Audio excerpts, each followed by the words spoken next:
Assalamualaikum warahmatullahi wabarakatuh. Mapungay na hujik ke lerakli ba issue sigi matangda tasengna na yamna laibak thiba lilongi hujik ke chingjau da thoi ba issue sigi matangda United Mitai Pangal Committee Manipur UMPC Manipur ge thamoi shok na ninda tawjeri tasengna na hujik ke khoi gi pawda mi ahum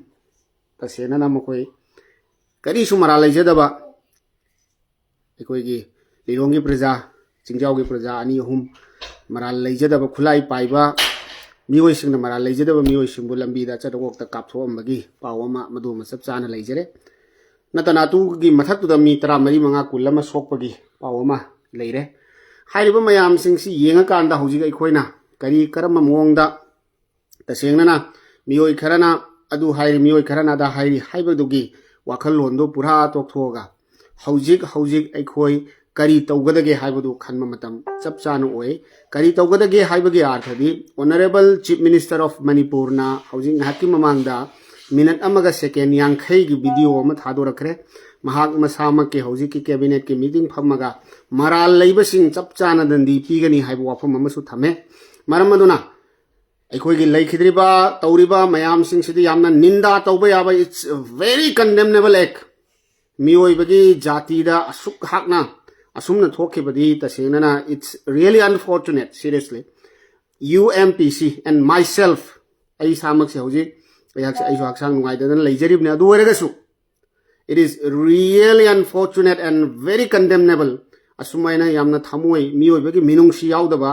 adu ma khulai matik chana paire mi ama hekta kapaga hat ka dawani paisa demand to ga dawani akiba khangba to ga dawani haibagi mawong adugi sigi sina kangluk ki irang on thok ka dawani haibagi mawong ma laiba sidi masidi yam thina laibak thiba thodo ama khagni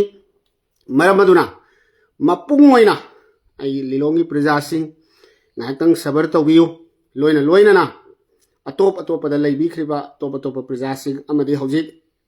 community sing gi masen gi marakta voice message thana ba khotna ba makal mathen khara su tholak padum ai koi tare ure whatsapp ti kari gi makal mathen mayam sing sina maram moiraga masigi si am sensitive oi ba issue ni thoglek ri ba issue du kadai dagi tholak pano chap chana JAC amadi tongan ba sarkar gi mechanism loina na lamdam sida laimin nari ba ai koi mayam mapung oina dai ta leiba CSO sing amadi dai ta leiba manipur gi leader sing praja sing punamakal oina raga ai koi soiba hojiki chingjau gi tawriba thawlok asi yam thina unfortunate ni aduna United Mitai Pangal Committee Manipur na hairiba thawlok ase strongly condemn tawi loina na masigi justice phangnana bo hotna bada inshallah ai koi ngamba level da karamba level phawda chana bo hotani tawbatabu hojik highway thingjanba mai thaba tongan ma madugi retaliate tawnan hotna bada reaction tawba masina chingba sing se tawbidana bagidamakta UMPC Manipur amadi ai isamakki mai kaidagi Manipur gi praja punamakta mapung oina lilongi ichilinao punamakta masigi wafam masi appeal tawjari haibu wafam masi United Mitai Pangal Committee gi mai kaidagi nolok naning singjari aikoi athu bada meeting ama sinna bagi thauran tawjare aikoi committee na kari tawba yagadage loina lilongi thoi bai mung manung gi awaba da su amadi hojiki leiriba situation na sida kari karma mong dai khoina tawsigi haibuna chingba adugi wafam da su ai khoi chapchana changsin minakisi maruaina gyan ta na khitang kaidona mong ta ne khoi leinaba punaba hotna minasi nataduna sidagi hena wangkhalan khraga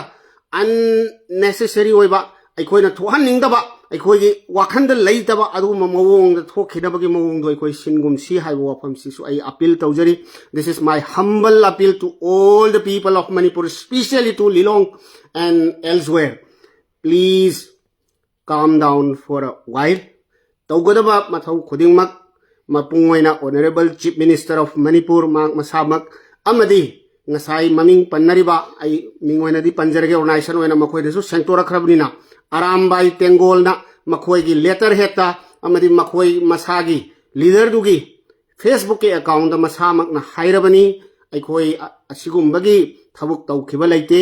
kaigumba maduda chenaram bataragadi madugi chapcha bai khoi na sukai dawni haibana chingba makhoi masana sengdorak pa leikhrabanina sarkar na so hairak pa leikhrabanina दरकार लेब मतुंग तारकपद कई next step लौगे हाइबदो अदोमदो ओइना अखोय खोंजंग चंगसिनमिनबगी अखोय पांदम थमसी नतदुना मखा ताबा action लोमदा अखोय focus तौबगी मवोंगसे अखोय थादोकमिनसे हाइबदु अमुक हन्ना आइगी humble appeal अमा United मितई Pongal committee Manipur समना UMPC Manipur की माइकईदगी नोलुकना मणिपुर की प्रजा मपुंग ओइना लिलोंगी इचिलिनाव पुनमक्ता humble appeal तौजरी।